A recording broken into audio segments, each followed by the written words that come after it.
Kejadian pasalnya yang ke-43.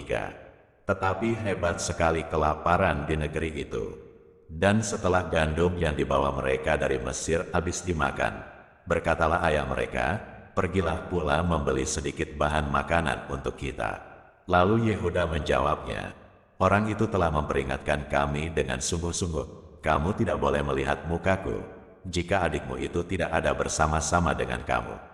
Jika engkau mau membiarkan adik kami pergi bersama-sama dengan kami, maka kami mau pergi ke sana dan membeli bahan makanan bagimu. Tetapi jika engkau tidak mau membiarkan dia pergi, maka kami tidak akan pergi ke sana, sebab orang itu telah berkata kepada kami, 'Kamu tidak boleh melihat mukaku, jika adikmu itu tidak ada bersama-sama dengan kamu.' Lalu berkatalah Israel, 'Mengapa kamu mendatangkan malapetaka kepadaku dengan memberitahukan kepada orang itu bahwa masih ada adikmu seorang?' Jawab mereka, 'Orang itu telah menanyai kami dengan seksama tentang kami sendiri dan tentang sanak saudara kita, masih hidupkah ayahmu?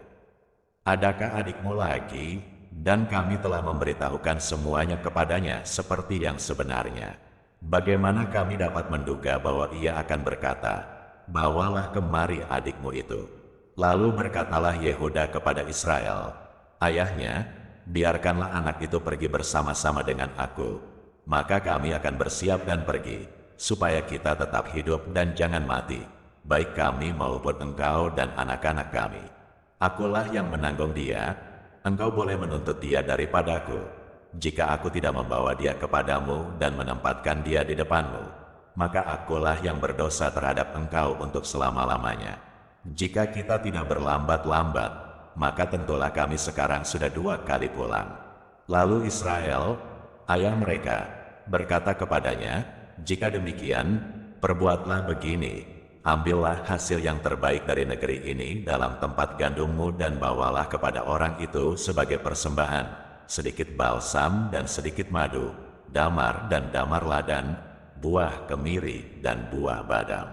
Dan bawalah uang 2 kali lipat banyaknya, uang yang telah dikembalikan ke dalam mulut karung-karungmu itu haruslah kamu bawa kembali. Mungkin itu suatu kehilafan. Bawalah juga adikmu itu. Bersiaplah dan kembalilah pula kepada orang itu. Allah yang Maha Kuasa, kiranya membuat orang itu menaruh belas kasihan kepadamu, supaya ia membiarkan saudaramu yang lain itu, beserta Benyamin kembali. Mengenai aku ini, jika terpaksa aku kehilangan anak-anakku, biarlah juga kehilangan.' Lalu orang-orang itu mengambil persembahan itu dan mengambil uang 2 kali lipat banyaknya, beserta Benyamin juga, mereka bersiap dan pergi ke Mesir. Kemudian berdirilah mereka di depan Yusuf. Ketika Yusuf melihat Benyamin bersama-sama dengan mereka, berkatalah ia kepada kepala rumahnya, 'Bawalah orang-orang ini ke dalam rumah, sembelihlah seekor hewan dan siapkanlah itu, sebab orang-orang ini akan makan bersama-sama dengan aku pada tengah hari ini.' Orang itu melakukan seperti yang dikatakan Yusuf, dan dibawanyalah orang-orang itu ke dalam rumah Yusuf. Lalu ketakutanlah orang-orang itu, karena mereka dibawa ke dalam rumah Yusuf.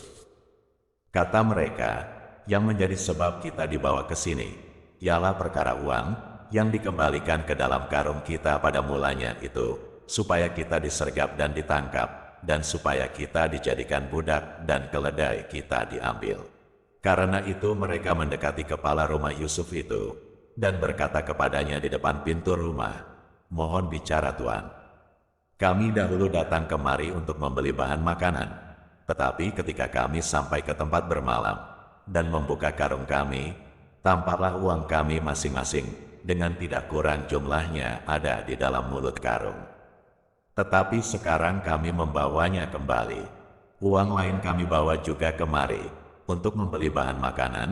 Kami tidak tahu siapa yang menaruh uang kami itu ke dalam karung kami.' Tetapi jawabnya, 'Tenang sajalah, jangan takut, Allahmu dan Allah Bapamu telah memberikan kepadamu harta terpendam dalam karungmu, uangmu itu telah kuterima.' Kemudian dikeluarkannyalah Simeon, dan dibawanya kepada mereka. Setelah orang itu membawa mereka ke dalam rumah Yusuf, diberikannya air, supaya mereka membasuh kaki, juga keledai mereka diberinya makan.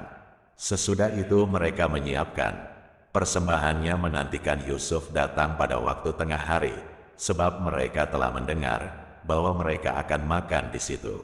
Ketika Yusuf telah pulang, mereka membawa persembahan yang ada pada mereka itu kepada Yusuf di dalam rumah, lalu sujud kepadanya sampai ke tanah. Sesudah itu ia bertanya kepada mereka apakah mereka selamat. Lagi katanya, apakah ayahmu yang tua yang kamu sebutkan itu selamat? Masih hidupkah ia? Jawab mereka, hambamu, ayah kami, ada selamat, ia masih hidup. Sesudah itu berlututlah mereka dan sujud. Ketika Yusuf memandang kepada mereka, dilihatnyalah Benyamin, adiknya, yang seibu dengan dia. Lalu katanya, inikah adikmu yang bungsu itu, yang telah kamu sebut-sebut kepadaku? Lagi katanya, Allah kiranya memberikan kasih karunia kepadamu, anakku. Lalu segeralah Yusuf pergi dari situ, sebab hatinya sangat terharu merindukan adiknya itu, dan dicarinyalah tempat untuk menangis. Ia masuk ke dalam kamar, lalu menangis di situ. Sesudah itu dibasuhnyalah mukanya dan ia tampil keluar. Ia menahan hatinya dan berkata, hidangkanlah makanan. Lalu dihidangkanlah makanan, bagi Yusuf tersendiri, bagi saudara-saudaranya tersendiri, dan bagi orang-orang Mesir yang bersama-sama makan dengan mereka itu tersendiri. Sebab orang Mesir tidak boleh makan bersama-sama dengan orang Ibrani, karena hal itu suatu kekejian bagi orang Mesir. Saudara-saudaranya itu duduk di depan Yusuf, dari yang sulung sampai yang bungsu, sehingga mereka berpandang-pandangan dengan heran. Lalu disajikan kepada mereka hidangan dari meja Yusuf, tetapi yang diterima Benyamin adalah 5 kali lebih banyak daripada setiap orang yang lain. Lalu minumlah mereka dan bersukaria bersama-sama dengan dia. Kejadian pasalnya ke-44. Sesudah itu diperintahkannyalah kepada kepala rumahnya, isilah karung orang-orang itu dengan gandum, seberapa yang dapat dibawa mereka, dan letakkanlah uang masing-masing di dalam mulut karungnya. Dan pialaku, piala perak itu, taruhlah di dalam mulut karung anak yang bungsu, serta uang pembayar gandumnya juga. Maka diperbuatnyalah seperti yang dikatakan Yusuf. Ketika paginya hari terang tanah, orang melepas mereka beserta keledai mereka. Tetapi baru saja mereka keluar dari kota itu, belum lagi jauh jaraknya, berkatalah Yusuf kepada kepala rumahnya, bersiaplah, kejarlah orang-orang itu, dan apabila engkau sampai kepada mereka, katakanlah kepada mereka, mengapa kamu membalas yang baik dengan yang jahat? Bukankah ini piala yang dipakai tuanku untuk minum, dan yang biasa dipakainya untuk menelaah? Kamu berbuat jahat dengan melakukan yang demikian. Ketika sampai kepada mereka, diberitakanyalah kepada mereka perkataan Yusuf itu. Jawab mereka kepadanya, mengapa tuanku mengatakan perkataan yang demikian?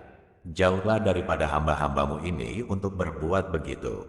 Bukankah uang yang kami dapati di dalam mulut karung kami telah kami bawa kembali kepadamu dari tanah Kanaan? Masakan kami mencuri emas atau perak dari rumah tuanmu?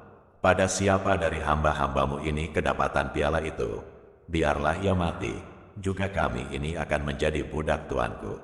Sesudah itu berkatalah ia, ya, usulmu itu baik, tetapi pada siapa kedapatan piala itu, hanya dialah yang akan menjadi budakku, dan kamu yang lain itu akan bebas dari salah. Lalu segeralah mereka masing-masing menurunkan karungnya ke tanah, dan masing-masing membuka karungnya. Dan kepala rumah itu memeriksanya dengan teliti. Ia mulai dengan yang sulung sampai kepada yang bungsu, maka kedapatanlah piala itu dalam karung Benyamin. Lalu mereka mengoyakkan jubahnya dan masing-masing memuati keledainya, dan mereka kembali ke kota.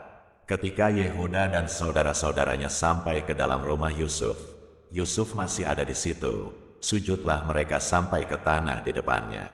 Berkatalah Yusuf kepada mereka, perbuatan apakah yang kamu lakukan ini? Tidakkah kamu tahu bahwa seorang yang seperti aku ini pasti dapat menelaah?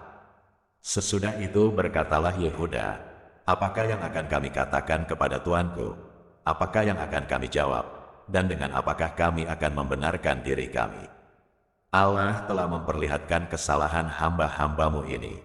Maka kami ini budak tuankulah kami, baik kami maupun orang pada siapa kedapatan piala itu. Tetapi jawabnya, jauhlah daripadaku untuk berbuat demikian. Pada siapa kedapatan piala itu, dialah yang akan menjadi budakku. Tetapi kamu ini, pergilah kembali dengan selamat kepada ayahmu. Lalu tampillah Yehuda mendekatinya dan berkata, mohon bicara tuanku, izinkanlah kiranya hambamu ini mengucapkan sepatah kata kepada tuanku, dan janganlah kiranya bangkit amarahmu terhadap hambamu ini, sebab tuanku adalah seperti Fir'aun sendiri. Tuanku telah bertanya kepada hamba-hambanya ini, masih adakah ayah atau saudara kamu? Dan kami menjawab tuanku, kami masih mempunyai ayah yang tua, dan masih ada anaknya yang muda, yang lahir pada masa tuanya, kakaknya telah mati, hanya dia sendirilah yang tinggal dari mereka yang seibu, sebab itu ayahnya sangat mengasihi dia. Lalu tuanku berkata kepada hamba-hambamu ini, bawalah dia kemari kepadaku, supaya mataku memandang dia. Tetapi jawab kami kepada tuanku, anak itu tidak dapat meninggalkan ayahnya, sebab jika ia meninggalkan ayahnya, tentulah ayah ini mati. Kemudian tuanku berkata kepada hamba-hambamu ini, jika adikmu yang bungsu itu tidak datang kemari bersama-sama dengan kamu, kamu tidak boleh melihat mukaku lagi. Setelah kami kembali kepada hambamu, ayahku, maka kami memberitahukan kepadanya perkataan tuanku itu. Kemudian ayah kami berkata, kembalilah kamu membeli sedikit bahan makanan bagi kita. Tetapi jawab kami tidak dapat pergi ke sana. Jika adik kami yang bungsu bersama-sama dengan kami, barulah kami akan pergi ke sana, sebab kami tidak boleh melihat muka orang itu, apabila adik kami yang bungsu tidak bersama-sama dengan kami. Kemudian berkatalah hambamu, ayahku, kepada kami, kamu tahu, bahwa istriku telah melahirkan 2 orang anak bagiku, yang seorang telah pergi daripadaku, dan aku telah berkata, tentulah ia diterkam oleh binatang buas, dan sampai sekarang aku tidak melihat dia kembali. Jika anak ini kamu ambil pula daripadaku, dan ia ditimpa kecelakaan, maka tentulah kamu akan menyebabkan aku, yang ubanan ini turun ke dunia orang mati karena nasib celaka. Maka sekarang, apabila aku datang kepada hambamu, ayahku, dan tidak ada bersama-sama dengan kami anak itu, padahal ayahku tidak dapat hidup tanpa dia, tentulah akan terjadi, apabila dilihatnya anak itu tidak ada, bahwa ia akan mati, dan hamba-hambamu ini akan menyebabkan hambamu, ayah kami yang ubanan itu, turun ke dunia orang mati karena duka cita. Tetapi hambamu ini telah menanggung anak itu terhadap ayahku dengan perkataan, jika aku tidak membawanya kembali kepada Bapa, maka akulah yang berdosa kepada Bapa untuk selama-lamanya. Oleh sebab itu, baiklah hambamu ini tinggal menjadi budak tuanku menggantikan anak itu, dan biarlah anak itu pulang bersama-sama dengan saudara-saudaranya. Sebab masakan aku pulang kepada ayahku, apabila anak itu tidak bersama-sama dengan aku. Aku tidak akan sanggup melihat nasib celaka yang akan menimpa ayahku. Kejadian pasalnya ke-45. Ketika itu Yusuf tidak dapat menahan hatinya lagi, di depan semua orang yang berdiri di dekatnya, lalu berserulah ia, suruhlah keluar semua orang dari sini. Maka tidak ada seorang pun yang tinggal di situ bersama-sama Yusuf, ketika ia memperkenalkan dirinya kepada saudara-saudaranya. Setelah itu menangislah ia keras-keras, sehingga kedengaran kepada orang Mesir dan kepada seisi istana Fir'aun. Dan Yusuf berkata kepada saudara-saudaranya, akulah Yusuf. Masih hidupkah Bapa? Tetapi saudara-saudaranya tidak dapat menjawabnya, sebab mereka takut dan gemetar menghadapi dia. Lalu kata Yusuf kepada saudara-saudaranya itu, marilah dekat-dekat. Maka mendekatlah mereka. Katanya lagi, akulah Yusuf, saudaramu, yang kamu jual ke Mesir. Tetapi sekarang, janganlah bersusah hati dan janganlah menyesali diri, karena kamu menjual aku ke sini, sebab untuk memelihara kehidupanlah, Allah menyuruh aku mendahului kamu. Karena telah 2 tahun ada kelaparan dalam negeri ini, dan selama 5 tahun lagi orang tidak akan membajak atau menuai. Maka Allah telah menyuruh aku mendahului kamu, untuk menjamin kelanjutan keturunanmu di bumi ini, dan untuk memelihara hidupmu, sehingga sebagian besar daripadamu tertolong. Jadi bukanlah kamu yang menyuruh aku ke sini, tetapi Allah, Dialah yang telah menempatkan aku sebagai bapa bagi Firaun dan tuan atas seluruh istananya, dan sebagai kuasa atas seluruh tanah Mesir. Segeralah kamu kembali kepada bapa, dan katakanlah kepadanya, beginilah kata Yusuf, anakmu, Allah telah menempatkan aku sebagai tuan atas seluruh Mesir, datanglah mendapatkan aku, janganlah tunggu-tunggu. Engkau akan tinggal di tanah Goshen, dan akan dekat kepadaku, engkau serta anak dan cucumu, kambing domba dan lembu sapimu dan segala milikmu.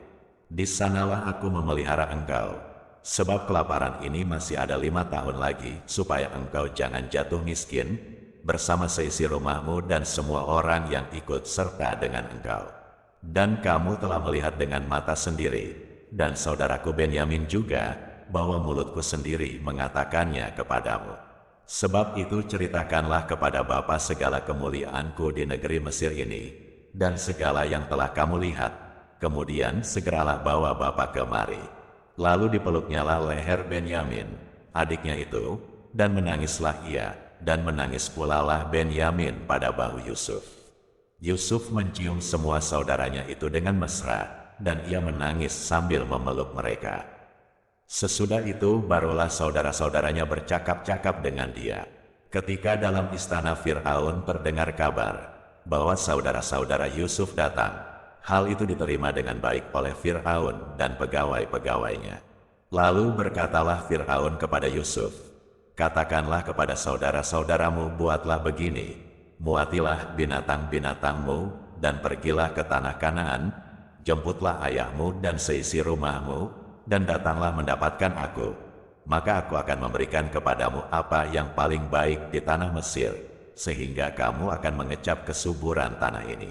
Selanjutnya, engkau mendapat perintah mengatakan kepada mereka, buatlah begini, bawalah kereta dari tanah Mesir untuk anak-anakmu dan istri-istrimu, jemputlah ayahmu dari sana dan datanglah kemari. Janganlah kamu merasa sayang meninggalkan barang-barangmu, sebab apa yang paling baik di seluruh tanah Mesir ini adalah milikmu. Demikianlah dilakukan oleh anak-anak Israel itu. Yusuf memberikan kereta kepada mereka menurut perintah Firaun, juga diberikan kepada mereka bekal di jalan. Kepada mereka masing-masing diberikannya sepotong pesalin, dan kepada Benyamin diberikannya 300 uang perak dan 5 potong pesalin. Di samping itu kepada ayahnya, dikirimkannya 10 ekor keledai jantan, dimuati dengan apa yang paling baik di Mesir. Lagi pula 10 ekor keledai betina, dimuati dengan gandum dan roti, dan makanan untuk ayahnya dalam perjalanan. Kemudian ia melepas saudara-saudaranya serta berkata kepada mereka, janganlah berbantah-bantah di jalan. Demikianlah mereka pergi dari tanah Mesir, dan sampai di tanah Kanaan kepada Yakub, ayah mereka. Mereka menceritakan kepadanya, Yusuf masih hidup, bahkan dialah yang menjadi kuasa atas seluruh tanah Mesir. Tetapi hati Yakub tetap dingin, sebab ia tidak dapat mempercayai mereka. Tetapi ketika mereka menyampaikan kepadanya segala perkataan yang diucapkan Yusuf, dan ketika dilihatnya kereta yang dikirim oleh Yusuf untuk menjemputnya, maka bangkitlah kembali semangat Yakub, ayah mereka itu. Kata Yakub, cukuplah itu, anakku Yusuf masih hidup, aku mau pergi melihatnya sebelum aku mati. Kejadian pasalnya yang ke-46. Jadi berangkatlah Israel dengan segala miliknya, dan ia tiba di Bersyeba, lalu dipersembahkannya korban sembelihan kepada Allah Ishak ayahnya. Berfirmanlah Allah kepada Israel dalam penglihatan waktu malam, Yakub, Yakub. Sahutnya, ya Tuhan. Lalu firman-Nya, Akulah Allah, Allah ayahmu, janganlah takut pergi ke Mesir, sebab aku akan membuat engkau menjadi bangsa yang besar di sana.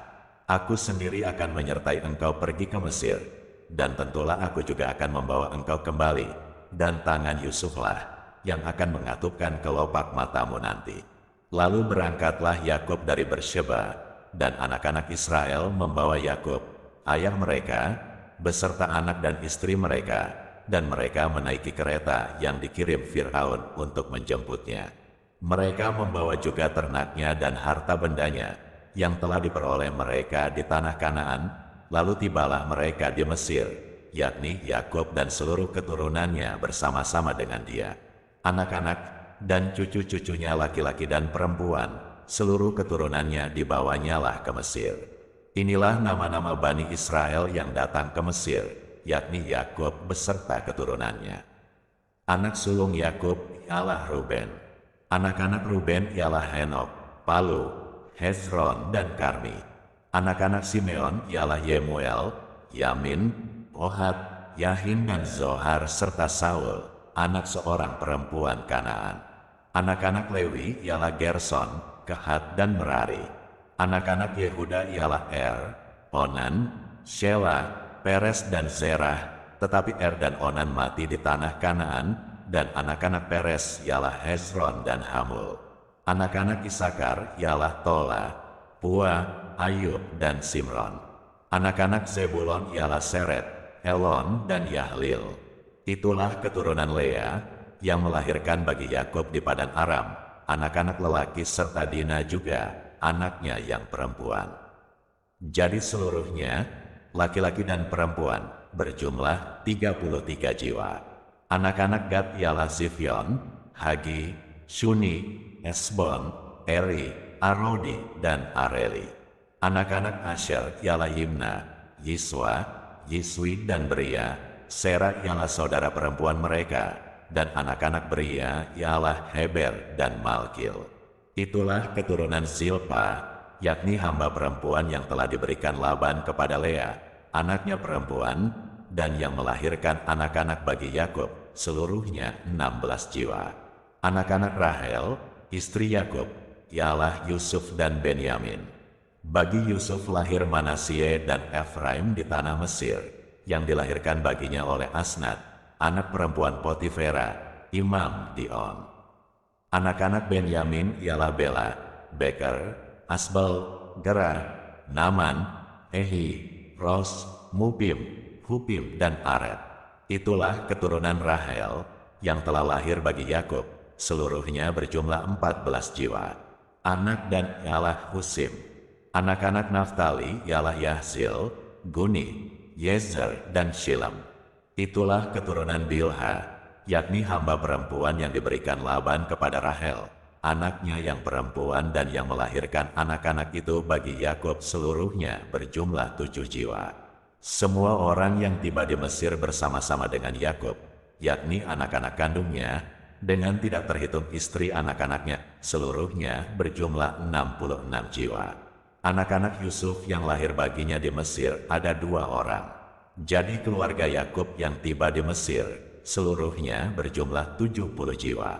Yakub menyuruh Yehuda berjalan lebih dahulu mendapatkan Yusuf, supaya Yusuf datang ke Goshen menemui ayahnya. Sementara itu sampailah mereka ke tanah Goshen. Lalu Yusuf memasang keretanya dan pergi ke Goshen, mendapatkan Israel, ayahnya. Ketika ia bertemu dengan dia, dipeluknyalah leher ayahnya, dan lama menangis pada bahunya. Berkatalah Israel kepada Yusuf, "Sekarang bolehlah aku mati, setelah aku melihat mukamu, dan mengetahui bahwa engkau masih hidup." Kemudian berkatalah Yusuf kepada saudara-saudaranya, dan kepada keluarga ayahnya itu, "Aku mau menghadap Fir'aun, dan memberitahukan kepadanya, saudara-saudaraku dan keluarga ayahku, yang tinggal di tanah Kanaan, telah datang kepadaku. Orang-orang itu gembala kambing domba, sebab mereka itu pemelihara ternak, dan kambing dombanya, lembu sapinya, dan segala miliknya telah dibawa mereka. Apabila Fir'aun memanggil kamu dan bertanya, 'Apakah pekerjaanmu?' maka jawablah, 'Hamba-hambamu ini pemelihara ternak, sejak dari kecil sampai sekarang, baik kami maupun nenek moyang kami, dengan maksud supaya kamu boleh diam di tanah Goshen. Sebab segala gembala kambing domba adalah suatu kekejian bagi orang Mesir.